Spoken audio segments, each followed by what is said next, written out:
महामहिम राष्ट्रपति द्रौपदी मुर्मू आज मयूरभंज जिला गस्तर द्वितीय दिन गतकाली रायरंगपुर ठारे थिबा निज बासभवन में रात्रि जापन करते। आज सकाळ 8:55 रायरंगपुर छाड़ी 9:40 ससुर घर पहाड़पुर अभिमुखे जाई मुर्मू छक स्वामी स्वर्गत रामचरण मुर्मू प्रतिमूर्ति में माल्यार्पण करेंगे।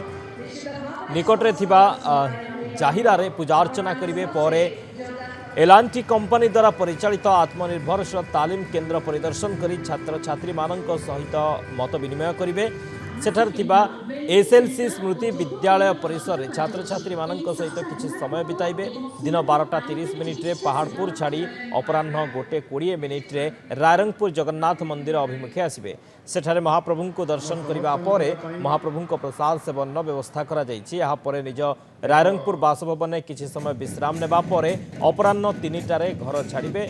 अपराह्न 3:25 दांडबोस हेलीपैड रे पहुंची जसीपुर अभिमुखे यात्रा करेंगे। सेठारु सड़क पथरे सिमिलीपाल अभिमुखे जिबे।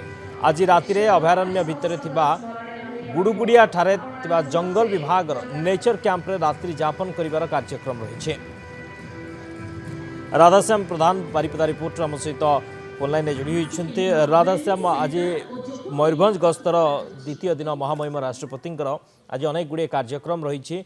केतबेल को निज बासभवन छाड़े एवं पहाड़पुर जो शाशुघर रही सेठाऊ केतबेले पहुँचे एवं पूरा कार्यक्रम आज कौन रही? शक्ति महामहिम राष्ट्रपति आज जिले में द्वितीय दिन गस्त वर्तमान महामहिम राष्ट्रपति रायरंगपुर बासभवन रु बाहर सामान्य विलंबटे होती सब प्रस्तुति शेष। बर्तमान पहाड़पुर अभिमुखे जो ससुर घर पहाड़पुर अभिमुखे बर्तमान यात्रा करेंगे। पहाड़पुर रे पहुंचला पर मुर्मू छकरे थिबा स्वर्गत दिवंगत स्वामी श्यामचरण मुर्मू को प्रतिमूर्ति में माल्यार्पण करेंगे। सेठारे थिबा जो जाहिरा आदिवासी पारंपरिक पूजा स्थल जोटा जाहिरा रे पूजा अर्चना करेंगे। तापर सेठारे थिबा एसएलएस रो जो एलएनटी कंपनी द्वारा जो ट्रेनिंग व्यवस्था रखा जाइछि केन्द्र होइछि सेठी जो अंतेवासी माने अछंती तांको सहित आलोचना करेंगे। तापर एसएलएस स्मृति उद्देश्य जो स्कूल एसएलएस स्कूल अच्छी एटी अंतेवासी मान सहित छात्र छात्री मान सहित इंटराक्शन करेंगे। तापर एठारू 2-3 घंटार कार्यक्रम सारी जेहेतु सेठारे डॉक्यूमेंट्री हवा को अच्छी से कड़ा सुरक्षा व्यवस्था करा को प्रवेश अनुमति दि जाऊ ना। 2-3 घंटार कार्यक्रम पर 12:30 डिपार्चर पहाड़पुर छाड़े और पहाड़पुर छाड़ी पुणी रायरंग अभिमुखे आसवे। 1:20 जगन्नाथ टेम्पल रायरंगपुर जगन्नाथ टेम्पल पहुंचला एठारे महाप्रभु को दर्शन करेंगे, पूजा अर्चना करेंगे। तापर प्रसाद सेवन व्यवस्था रखा जाए।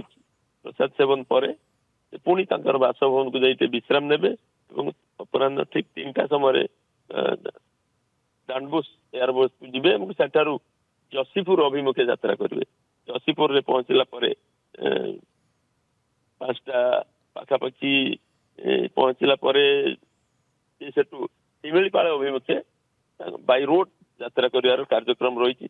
जेहेतु आज राति सेठारे रहणी अच्छी गुडगुडिया नेचर कैंप रे दृष्टि सुरक्षा व्यवस्था को शिमिलीपाल समस्त यात्री मान एंट्री पर्यटक मान एंट्री सब बंद रखा जाइए। सुरक्षा व्यवस्था को कड़ाकड़ी कर आज रात्रि जापन करेंगे और आसंता काली सकाळे एटी गुडगुडिया जो आदिवासी मान सब वनवास मान रोचुंती सहित आलोचना करेंगे और सारा पुणी गुडगुडिया छाड़ी आसवे जसीपुर और जसीपुर मध्यम जो जसीपुर कलईकुंडा जी कलईकुंडा पुणी भुवनेश्वर अभिमुखे यात्रा करेंगे।